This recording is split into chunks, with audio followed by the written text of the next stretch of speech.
Hi friends, this is Shobha from Krishobha Academy. இன்னைக்கு நம்ம line by line YouTube சேனல்ல வந்து பாலிட்டில நமக்கு ஸ்கெடியூல் 3ல ஃபர்ஸ்ட் டாபிக்கா வந்து உங்களுக்கு இந்தியன் கான்ஸ்டிடியூஷன் வந்து சார் கொடுத்திருப்பாங்க. அதுல வந்து நாளைக்கு உங்களுக்கு லைவ் டெஸ்ட்ல பாத்தீங்கன்னா 10th standard new book volume 1ல இருந்து தான் உங்களுக்கு லைவ் டெஸ்ட். அந்த லைவ் டெஸ்டோட ஃபர்ஸ்ட் லைவ் டெஸ்ட் வந்து இந்தியன் கான்ஸ்டிடியூஷன் 10th ஸ்டாண்டர்ட்ல நியூ புக்ல இருக்கு. ஓகேங்களா? அதனுடைய இம்பார்ட்டன்ட் பாயிண்ட்ஸ் தான், ஹைலைட் ஆன பாயிண்ட்ஸ் தான் வந்து நம்ம இந்த வீடியோல பார்க்க போறோம். பாலிட்டி இந்த பாலிட்டியில வந்து லெசன் நம்பர் 24 அது ஏன் நான் கொடுத்துருக்கேன் அப்படின்னா, உங்களுக்கு நம்ம வந்து லைன் பை லைன் சேனல்ல வந்து ஹிஸ்டரி பாலிட்டி தனித்தனியா எல்லா லெசன்ஸுமே கம்ப்ளீட் பண்றதா சொல்லியிருக்கோம்ல. சார் இதுக்கு உண்டான வீடியோ வந்து உங்களுக்கு கூடிய சீக்கிரத்துல போடுவாங்க. அதனாலதான் நாங்க இங்க வந்து பாலிட்டியில வந்து லெசன் நம்பர் 24 இந்த மாதிரி பாலிட்டி சம்பந்தமான இருக்க லெசன் வீடியோஸ் எல்லாத்தையுமே வந்து இந்த லெசன் லிஸ்ட்ல தான் நாங்க ஒரு லெசன் லிஸ்ட் ப்ரிப்பேர் பண்ணி வச்சிருக்கோம். அந்த லெசன் லிஸ்ட் மூலமா தான், அதனாலதான் வந்து இந்த லெசன் வந்து 24th லெசனா அதுல இருக்கு. அதனாலதான் இங்க நான் இப்படி மென்ஷன் பண்ணிருக்கேன். இது வந்து உங்களுக்கு ஃபியூச்சர்ல உங்களுக்கு யூஸ்ஃபுல்லா இருக்கும். இப்ப உங்களுக்கு இத பத்தி தெரியலனாலுமே. ஓகேங்களா? சார் வந்து இத பத்தி உங்களுக்கு ஒரு பிரீஃபான வீடியோவும் போடுவாரு. சோ அதை பார்த்து நீங்க கன்ஃபியூஸ் பண்ணிக்க வேண்டாம், என்னடா இது லெசன் நம்பர் 24 போட்டிருக்காங்களே அப்படின்ட்டு. சோ வாங்க இப்ப வந்து எல்லா இம்பார்ட்டன்ட் பாயிண்ட்ஸ்மே நம்ம பார்க்கலாம். ஃபர்ஸ்ட் கொஸ்டின் பாருங்க. The concept of constitution was first originated in எங்கன்னு பாத்தீங்கன்னா யூஎஸ்ஏல இருந்து தான் ஃபர்ஸ்ட் கான்ஸ்டிடியூஷன் அப்படின்னா எங்க இருந்து வந்துச்சு அப்படின்னா அமெரிக்கால இருந்து தான். ஓகேங்களா? The constitution tells us the fundamental nature of our society. Next, the constitution of India was framed by a constituent assembly set up under the cabinet mission plan in the year of 1946. Indian constitution அசம்பிளில மொத்தமா எத்தனை பேர் இருக்காங்கன்னா 389 members. How many of them representing provinces of Indian Constituent Assembly? அதுல எத்தனை பேர் வந்து provinces வந்து ரெப்ரசென்ட் பண்றாங்க அப்படின்னா 292 மெம்பர்ஸ். அதுல வந்து ஸ்டேட் மெம்பர்ஸ் எத்தனை பேர் அப்படின்னா 93 மெம்பர்ஸ். ஓகேங்களா? அதுல வந்து சீஃப் கமிஷனர் ப்ரொவின்சஸ் அதுல இருந்து எத்தனை பேருன்னு பாத்தீங்கன்னா 3 மெம்பர்ஸ். அதுக்கப்புறமா ஒருத்தர் வந்து பாலுகிஸ்தான். ஓகேங்களா? பாலுகிஸ்தான் ஆன் பிஹாஃப் ஆஃப் பாலுகிஸ்தான் வந்து அதுல எத்தனை பேருன்னா 1 மெம்பர். ஓகேங்களா? சோ டோட்டலா 389 மெம்பர்ஸ் இப்படி ஸ்பிளிட் பண்ணிருக்காங்க. 292 வந்து ப்ரொவின்சஸ் ரெப்ரசென்ட் பண்றது, ஸ்டேட் மெம்பர்ஸ் ரெப்ரசென்ட் பண்றது வந்து 93, சீஃப் கமிஷனர் ப்ரொவின்சஸ் ரெப்ரசென்ட் பண்ற how many மெம்பர்ஸ் பாத்தீங்கன்னா 3, 1 வந்து பாலுகிஸ்தான். ஓகேங்களா? நெக்ஸ்ட், இந்தியன் கான்ஸ்டிடியூஷன் அசம்பிளி வந்து ஃபர்ஸ்ட் மீட்டிங் எப்ப நடந்துச்சு அப்படின்னா டிசம்பர் 9, 1946ல தான் வந்து ஃபர்ஸ்ட் மீட்டிங் வந்து நடந்துச்சு. அதுல யாரு டெம்பரரி பிரசிடென்டா வந்து எலெக்ட் ஆனாங்க அப்படின்ட்டு பாத்தீங்கன்னா டாக்டர் சச்சிதானந்த சின்ஹா. ஓகேங்களா? எப்ப வந்து அந்த கான்ஸ்டிடியூஷன் அசம்பிளி போயிட்டு இருக்கும் போதே வந்து இறந்தது யாருன்னு பாத்தீங்கன்னா டாக்டர் சச்சிதானந்த சின்ஹா தான். ஓகேங்களா? Next, who was elected as a president of the assembly? யாருன்னு பாத்தீங்கன்னா டாக்டர் ராஜேந்திர பிரசாத். ஓகேங்களா? வைஸ் பிரசிடென்ட் யாருன்னு பாத்தீங்கன்னா H.C. Mukherjee and V.T. Krishnamachari. இவங்க 2 பேர் தான் வைஸ் பிரசிடென்ட் ஆஃப் த அசம்பிளியா செலக்ட் ஆனாங்க. மொத்தம் எத்தனை செஷன் நடந்துச்சு அப்படின்ட்டு பாத்தீங்கன்னா 11 செஷன் நடந்துச்சு. ஓகேங்களா? நெக்ஸ்ட், இந்த கான்ஸ்டிடியூஷன் அசம்பிளி எத்தனை டேஸ் வந்து இந்த மீட்டிங் நடந்துச்சு அப்படின்னா 166 டேஸ் வந்து இந்த மீட்டிங் வந்து நடந்துச்சு. அதுக்கப்புறமா during this discussion constitution assembly வந்து எத்தனை அமெண்ட்மெண்ட் வந்து அந்த டைம்ல பிரசன்ட் ஆயிருந்தது அப்படின்னு பாத்தீங்கன்னா 2473 அமெண்ட்மெண்ட்ஸ் வந்து பிரசன்ட் ஆயிருந்தது. அப்புறமா வந்து ஒரு கமிட்டி வந்து ஒரு டிராஃப்டா ஒரு இது பண்ணாங்க, ஒரு கான்ஸ்டிடியூஷன் ரெடி பண்ணாங்க. அது எந்த கமிட்டின்னு பாத்தீங்கன்னா டிராஃப்டிங் கமிட்டி. ஓகேங்களா? அந்த டிராஃப்டிங் கமிட்டியோட சேர்மேன் அண்ட் சேர்பர்சன் யாரு அப்படின்னு பாத்தீங்கன்னா டாக்டர் B.R. அம்பேத்கர். அவர் தான் வந்து ஃபாதர் ஆஃப் கான்ஸ்டிடியூஷன் ஆஃப் இந்தியாவுன்னு சொல்றாங்க. ஓகேங்களா? ஃபைனலா இந்த கான்ஸ்டிடியூஷன் வந்து எப்ப அடாப்ட் ஆச்சு அப்படின்னா நவம்பர் 26, 1949 அப்ப இந்த கான்ஸ்டிடியூஷன் வந்து ஃபைனலா வந்து கொண்டுட்டு வந்தாங்க. அந்த கான்ஸ்டிடியூஷன்ல மொத்தம் எத்தனை பார்ட் ஃபர்ஸ்ட் வந்து எனாக்ட் பண்ணாங்க அப்படின்னா 22 பார்ட்ஸ் வந்து எனாக்ட் பண்ணாங்க. எத்தனை ஆர்டிக்கல் அதுல இருந்துச்சு அப்படின்ட்டு பாத்தீங்கன்னா 395 ஆர்டிகல்ஸ் வந்து அதுல இருந்துச்சு. அதுல எத்தனை பிரிவு, அதாவது இது வந்து பகுதி, இது ஆர்டிகல், இது வந்து சட்டப்பிரிவு, ஸ்கெடியூல்ஸ் வந்து பிரிவினை. ஓகேங்களா? எத்தனை ஸ்கெடியூல்ஸ் அதுல ஃபர்ஸ்ட் எத்தனை ஸ்கெடியூல்ஸ் என்ஹான்ஸ் பண்ணாங்கன்னா 8 ஸ்கெடியூல்ஸ் வந்து என்ஹான்ஸ் பண்ணாங்க. கடைசியா இந்த டிராஃப்டட் கான்ஸ்டிடியூஷன் வந்து எப்ப வந்து ஃபோர்ஸ் ஆக்ட் ஆச்சு அப்படின்ட்டு பாத்தீங்கன்னா 26th January 1915. ஓகேங்களா? கான்ஸ்டிடியூஷன் அடாப்ட் ஆனது வந்து 26th November 1949. அது வந்து செயல்முறைக்கு வந்த நாள் என்னைக்குன்னு பாத்தீங்கன்னா 26th January 1950. ஓகேங்களா? அந்த டிராஃப்ட் ஆன கான்ஸ்டிடியூஷன் வந்து செயலான நாளை தான் வந்து எந்த நாளை நம்ம கொண்டாடணும்னா ரிப்பப்ளிக் டே. ஓகேங்களா? எல்லாருக்குமே தெரியும் 26th January தான் ரிப்பப்ளிக் டே. அது வந்து அந்த டிராஃப்டட் கான்ஸ்டிடியூஷன் வந்து நம்ம நடைமுறைப்படுத்தின நாள். ஓகேங்களா? Next, who was the calligrapher of the Indian Constitution? யாருன்னு பாத்தீங்கன்னா பிரேம் பிஹாரி நாராயண் ரைசாதா. ஓகேங்களா? Prem Bihari Narayan Raizada. Next, dash is the lengthiest of all Indian Constitution of the world. எதுனா Indian Constitution தான். ஓகேங்களா? Next, the term dash refers to the introduction or preface of the constitution. அது first என்ன இருக்கும், constitutionல first என்ன இருக்கும்னா preamble தான் இருக்கும். ஓகேங்களா? The preamble to the constitution is based on the எதுன்னு பாத்தீங்கன்னா objective resolution. Next, இந்த objective resolution வந்து யாரு டிராஃப்ட் பண்ணாங்க அப்படின்னு பாத்தீங்கன்னா ஜவஹர்லால் நேரு. இந்த objective resolution வந்து எப்ப வந்து கான்ஸ்டிடியூஷன் அசம்பிளிக்கு அடாப்ட் ஆச்சு அப்படின்னா January 22, 1947ல. ஓகேங்களா? அதுக்கப்புறமா இந்தியன் கான்ஸ்டிடியூஷன் ப்ரீஆம்பிள்ல வந்து அமெண்ட்மெண்ட் வந்து எடுத்துட்டு வந்தாங்க. ஓகேங்களா? கான்ஸ்டிடியூஷனல் ஆக்ட் எடுத்துட்டு வந்தாங்க. அது எந்த அமெண்ட்மெண்ட் மூலமானா 42nd கான்ஸ்டிடியூஷன் அமெண்ட்மெண்ட் ஆக்ட் மூலமா. எந்த வருஷம் பாத்தீங்கன்னா 1976. ஓகேங்களா? மொத்தம் ப்ரீஆம்பிள்ல வந்து 3 இருக்கு. அது என்னென்ன பாத்தீங்கன்னா சோசியலிஸ்ட், செக்யூலர் அண்ட் இன்டிகிரிட்டி. ஓகேங்களா? 3 புது வேர்ட்ஸ் வந்து ப்ரீஆம்பிள்ல ஆட் பண்ணாங்க. Socialist, secular, integrity. இந்த ப்ரீஆம்பிள்ல வந்து ஒரு பிகின் வித் phrase, ஒரு phrase-ஓட ஆரம்பிப்பாங்க. அது என்னதுன்னா we the people of India அப்படின்ட்டு இருக்கும். சரிங்களா? நெக்ஸ்ட் பாத்தீங்கன்னா இந்த preamble இந்த கான்ஸ்டிடியூஷன்ல வந்து the preamble of our constitution states that India is a என்னன்னு சொல்றாங்கன்னா sovereign socialist secular democratic republic அப்படின்றாங்க. நெக்ஸ்ட் இந்த liberty, equality, இந்த fraternity, இது எல்லாமே வந்து எந்த டைம்ல வந்து எடுத்துட்டு வந்தாங்க அப்படின்னா இந்த ஸ்லோகன்ஸ், இதெல்லாம் இம்பார்ட்டன்ட் ஸ்லோகன்ஸ். இது எப்ப எடுத்துட்டு வந்தாங்கன்னா பிரெஞ்சு ரெவல்யூஷன் எப்ப வந்துச்சு அப்படின்னா 1789ல. ஓகேங்களா? நெக்ஸ்ட் இந்த சிட்டிசன் அப்படின்ற வேர்ட் வந்து எதுல இருந்து டிரைவ் பண்ணாங்க அப்படின்னா லத்தீன் மொழியில இருந்து டிரைவ் பண்ணாங்க. அதோட அர்த்தம் என்ன அப்படின்னு பாத்தீங்கன்னா சிவிக்ஸ் அப்படின்ட்டு அர்த்தம். ஓகேங்களா?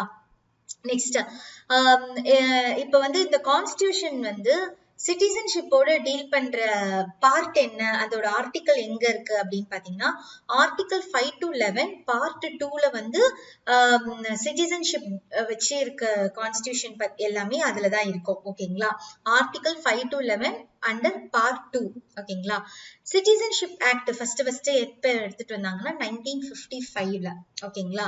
which act provide for accusation and loss of citizenship after the commencement of the constitution. எதுன்னு பாத்தீங்கன்னா சிட்டிசன்ஷிப் ஆக்ட் ஆஃப் 1955. இந்த சிட்டிசன்ஷிப் ஆக்ட் வந்து எத்தனை வாட்டி அமெண்ட் பண்ணிருக்காங்க இது வரைக்கும் அப்படின்னா 8 times வந்து பண்ணிருக்காங்க. ஒரிஜினலா வந்து சிட்டிசன்ஷிப் ஆக்ட் வந்து 1955ல வந்து எதுக்காக இருந்ததுன்னா காமன்வெல்த் சிட்டிசன். பட் அதுக்கப்புறமா but this provision was repealed by என்னவா மாறுச்சுன்னா சிட்டிசன்ஷிப் அமெண்ட்மெண்ட் ஆக்டா மாறுச்சு. அது வந்து எப்பன்னா 2003ல. சரிங்களா? Next all person born in India on or after 2000 January 26 1950 அது வந்து என்னன்னு treated as citizens by birth. ஓகேங்களா?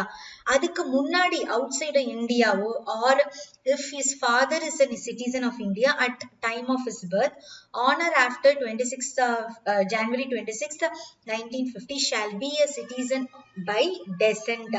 descent என்னன்னா ancestor அப்படின்ற மாதிரி அர்த்தம். ஓகேங்களா? Next the fundamental rights of the constitution வந்து எந்த பார்ட்ல இருக்குன்னா பார்ட் 3 எந்த ஆர்டிகல்ல இருந்து எந்த ஆர்டிகல் வரைக்கும் சொல்லியிருக்காங்கன்னா ஆர்டிகல் 12 to 35 வரைக்கும் டிஸ்கிரைப் பண்றது தான் வந்து இந்த fundamental rights of the constitution. Next first fundamental rights வந்து ஃபர்ஸ்ட் எவ்வளவு இருந்துச்சு அப்படின்னா 7 இருந்துச்சு. இப்ப வந்து எவ்வளவு இருக்கு அப்படின்னு பாத்தீங்கன்னா 6 ஃபண்டமெண்டல் ரைட்ஸ் தான் இருக்கு. ஓகேங்களா. Next magna carta is the charter of rights. யார் அதை இஷ்யூ பண்ணாங்க அப்படின்னா king john of England. King john of England வந்து issue the charter of rights மார்க் எந்த ஆண்டு அப்படின்ட்டு பாத்தீங்கன்னா 1215. ஓகேங்களா. அதே மாதிரி what was the first written document related to the fundamental rights of citizen பார்த்தா மேக்னா கார்ட்டா தான். Next dash is an order or command issued by a court in writing under its seal. எதுன்னு பாத்தீங்கன்னா writ. நெக்ஸ்ட் எந்த writ வந்து safeguard people from illegal arrest எதுனா ஹெபிஸ் corpus. ஓகேங்களா.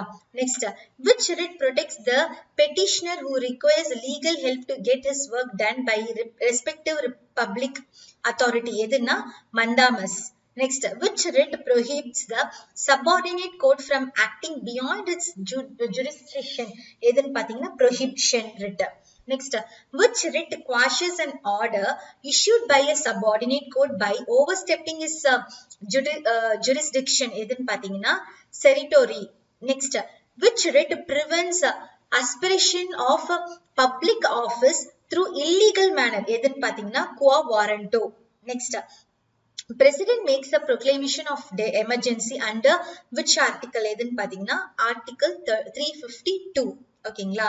அதே மாதிரி when the president makes a proclamation of emergency, the freedoms guaranteed under which article are automatically suspended எதுன்னு பாத்தீங்கன்னா article 19. ஓகேங்களா. Next, the president can suspend other fundamental rights through specific order and these order must be approved by எதுன்னு பாத்தீங்கன்னா parliament. ஓகேங்களா. Next the president cannot suspend the freedoms.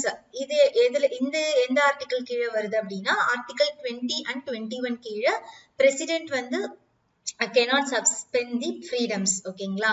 Next directive principle of state policy are enumerated in which part and article of the constitution எந்த பார்ட்னு பாத்தீங்கன்னா part 4 என்ன article பாத்தீங்கன்னா article 36 to 51 வரைக்கும். ஓகேங்களா. Doctor B.R. Ambedkar described the directive principles as a dash of the constitution எதுன்னு பாத்தீங்கன்னா novel features of the constitution. ஓகேங்களா. அதே மாதிரி ஃபண்டமெண்டல் ரைட்ஸுமே வந்து எங்க இருந்து தான் டிரைவ் பண்ணாங்கன்னா யூஎஸ்ஏல இருந்து தான் டிரைவ் பண்ணாங்க. இந்த டைரக்டிவ் ஆஃப் ஸ்டேட் பாலிசி இருக்குல்ல, பிரின்சிபிள்ஸ் ஆஃப் ஸ்டேட் பாலிசி இருக்குல்ல, இது எங்க இருந்து இந்த மாடல் எங்க இருந்து எடுத்துட்டு வந்தாங்கன்னா கான்ஸ்டிடியூஷன் ஆஃப் அயர்லாந்துல இருந்து. அதுக்கப்புறமா இந்த ஃபண்டமெண்டல் டியூட்டிஸ் இருக்குல்ல, அது எங்க இருந்து இன்ஸ்பயர் ஆச்சு அப்படின்னா கான்ஸ்டிடியூஷன் ஆஃப் ஃபார்மர் யூஎஸ்எஸ்ஆர்ல இருந்து. ஓகேங்களா. அப்புறம் in 1976 the Congress party set up the dash committee to make the recommendation on fundamental duties. எந்த கமிட்டி அப்படின்னா சதா ஸ்வரன் சிங் கமிட்டி. ஓகேங்களா. இதுதான் வந்து காங்கிரஸ் பார்ட்டி வந்து செட்டப் பண்ணாங்க 1976ல. ஓகேங்களா. நெக்ஸ்ட் 66 கொஸ்டின் பாருங்க. The 42nd Amendment Act of 1976 added some responsibilities to the citizens to our constitution called the fundamental duties. ஓகேங்களா. நெக்ஸ்ட் இந்த 42nd Amendment வந்து எப்ப ஒரு புது பரிமாணம் நடந்தது, அது எந்த பார்ட்னு பாத்தீங்கன்னா பார்ட் 4A. ஓகேங்களா. நெக்ஸ்ட் இந்த பார்ட் 4A வந்து consists of only one article, that is என்னன்னு பாத்தீங்கன்னா article 51A. ஓகேங்களா. அது எதுக்காகனா for the first time specified a code of 10 fundamental duties of the citizen. அது 10 fundamental duties வந்து சொல்லிருக்கிறது வந்து இந்த article 51A. ஓகேங்களா. Next the 86th Constitutional Amendment Act 2002 has also introduced the dash under which all the citizens of India or parents shall provide the opportunity for education to their children between 6 to 14 years. under எந்த article அப்படின்னு பாத்தீங்கன்னா article 51A K மூலமா 11th fundamental duty-ஆ இது வந்து இருந்துச்சு. ஓகேங்களா? That all the children between age of 6 and 14 years must have compulsory education. ஓகேங்களா? அது எடுத்துட்டு வந்தாங்க. Next, Dash Parliament has a power to legislate of the whole or any part of territory in India. Territory of India. எதுனா Union Parliament. Next, இந்த 7th schedule-ல 3 இதுவா பிரிஞ்சுது. ஓகேங்களா? Constitution என்னவானா union list, state list, concurrent லிஸ்டா பிரிஞ்சுது. இந்த union list, state list, concurrent லிஸ்ட்ல அட் பிரசன்ட் எத்தனை ஐட்டம்ஸ் இருக்கு அப்படின்னு பாத்தீங்கன்னா யூனியன் லிஸ்ட்ல 100, ஸ்டேட்ல வந்து 61, கன்கரண்ட்ல வந்து 52 இருக்கு. நெக்ஸ்ட், in 1969ல Tamil Nadu government appointed 3-member committee under the chairmanship of யாருன்னு பாத்தீங்கன்னா டாக்டர் PV ராஜமன்னார். எதுக்காகனா to examine the entire question of the center state relation. ஓகேங்களா? Next, எந்த ஆர்டிகல் வந்து deals with the financial relation between the center and the state எதுன்னு பாத்தீங்கன்னா article 268 ல இருந்து 293 வரைக்கும். இது எந்த பகுதியில இருக்குன்னா பார்ட் 12. ஓகேங்களா? Next, late prime minister Indira Gandhi ஒரு கமிட்டி வந்து அப்பாயிண்ட் பண்ணாங்க. எதுக்குன்னா to make an enquiry between the centre state relationship. அந்த கமிஷனுக்கு பேர் என்னன்னா சர்க்காரியா கமிஷன். எந்த ஆண்டு அவங்க வந்து அப்பாயிண்ட் பண்ணாங்கன்னா 1983ல. ஓகேங்களா? Next, part 17 of the constitution deals with the official language. அது எந்த ஆர்டிகல்ல வருது அப்படின்னா ஆர்டிகல் 343 ல இருந்து 351 வரைக்கும் இருக்கு. ஓகேங்களா? ஃபர்ஸ்ட் லாங்குவேஜ் கமிட்டி எப்ப வந்து அப்பாயிண்ட் ஆச்சுன்னா 1955 அப்ப. ஓகேங்களா? in 2004 the government of India decided to create a new category of languages. அதுக்கு பேர் என்னன்னா கிளாசிக்கல் லாங்குவேஜஸ். அந்த கிளாசிக்கல் லாங்குவேஜஸ்ல 6 லாங்குவேஜஸ் வந்து ஆட் பண்ணாங்க. அது என்னன்னு பாத்தீங்கன்னா தமிழ், சான்ஸ்கிரிட், தெலுங்கு, கன்னடா, மலையாளம் and ஒடியா. ஓகேங்களா? Next, which national emergency is declared as a ground of war and external aggression is known as எதுன்னு பாத்தீங்கன்னா external emergency. When a national emergency is declared as ground of armed relation, அது வந்து internal emergency. ஓகேங்களா? President rule வந்து first எப்ப impose ஆச்சுன்னா பஞ்சாப்ல impose ஆச்சு. எந்த ஆண்டுனா 1951. ஓகேங்களா? Next, which article of the constitution of part 20 deals with the powers of parliament to amend the constitution and its procedure? எந்த ஆர்டிகல்னா article 368. which cannot initiate of any amendment of the constitution எதுனா state legislatures. Next, 42nd amendment of the constitution வந்து என்னன்னு சொல்றாங்கன்னா mini constitution அப்படின்ட்டு சொல்றாங்க. Next, the National Commission to review the working of the Constitution was set up by Solution of Government of India is headed in 2000 headed by யாருன்னு பாத்தீங்கன்னா M.N. வெங்கடாச்சலா. அதுக்கப்புறமா final question இது. இன் April 2007 3-member commission வந்து வந்துச்சு. எதுனா headed by the former which former chief justice of India யாருன்னு பாத்தீங்கன்னா யார் அதை வந்து தலைமை ஆற்றுறாங்க பாத்தீங்கன்னா M.M. பஞ்சி. ஓகேங்களா? பஞ்சி அவங்கதான் வந்து தலைமை ஆற்றுனாங்க. ஓகேங்களா? 3-member commission. சோ இதோட வந்து நமக்கு இம்பார்ட்டன்ட் ஹைலைட் பாயிண்ட்ஸ் வந்து 10th கான்ஸ்டிடியூஷன் லெசன்ல முடியுது.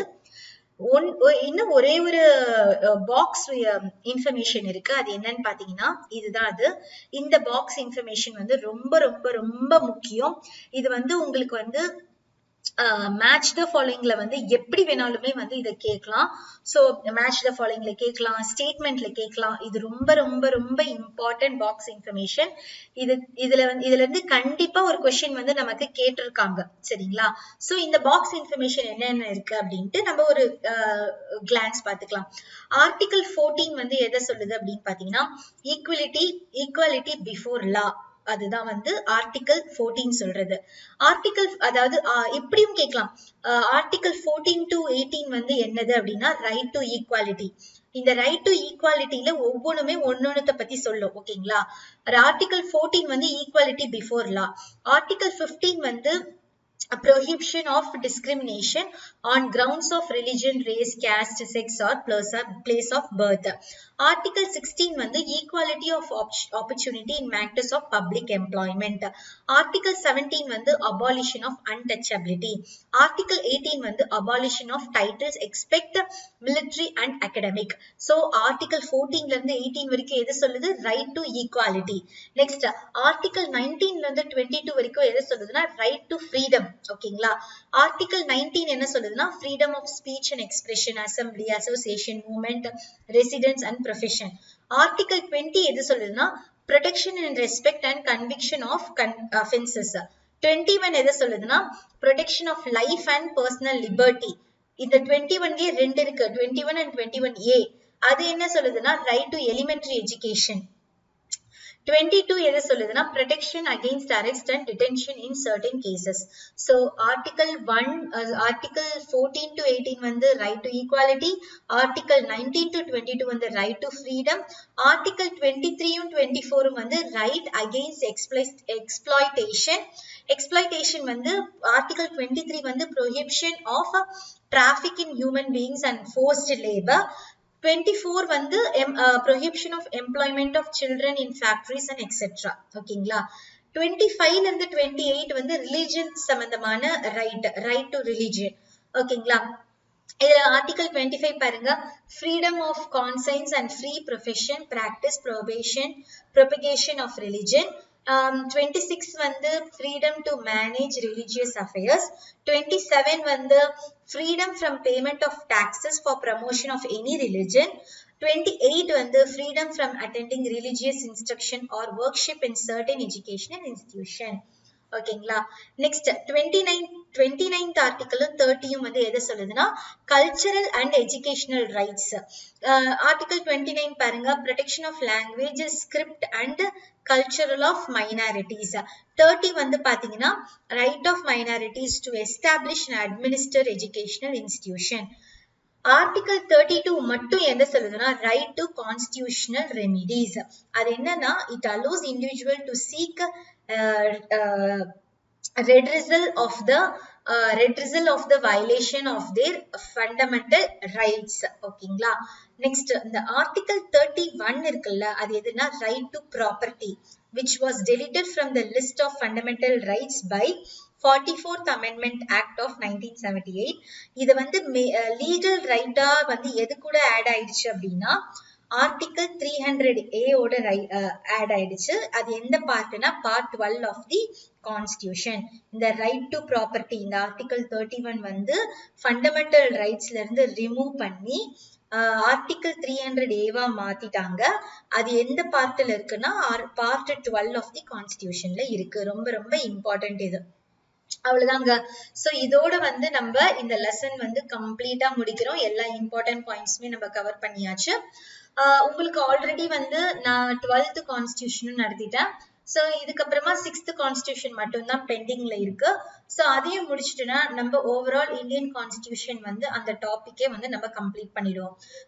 அதுக்கடுத்து வந்து இன்னும் ரெண்டு டாபிக்ஸ் தான் இருக்கு. அதையுமே வந்து உங்களுக்கு சீக்கிரமா நான் வீடியோஸ் போட்டுட்டு நம்ம லைவ் டெஸ்ட் வந்து அந்த ஸ்கெடியூலுக்கு ஏத்த மாதிரி நம்ம பார்த்துடலாம். ஓகே ஃப்ரெண்ட்ஸ், இது உங்க Shobha from Chris Shobha Academy. நன்றி.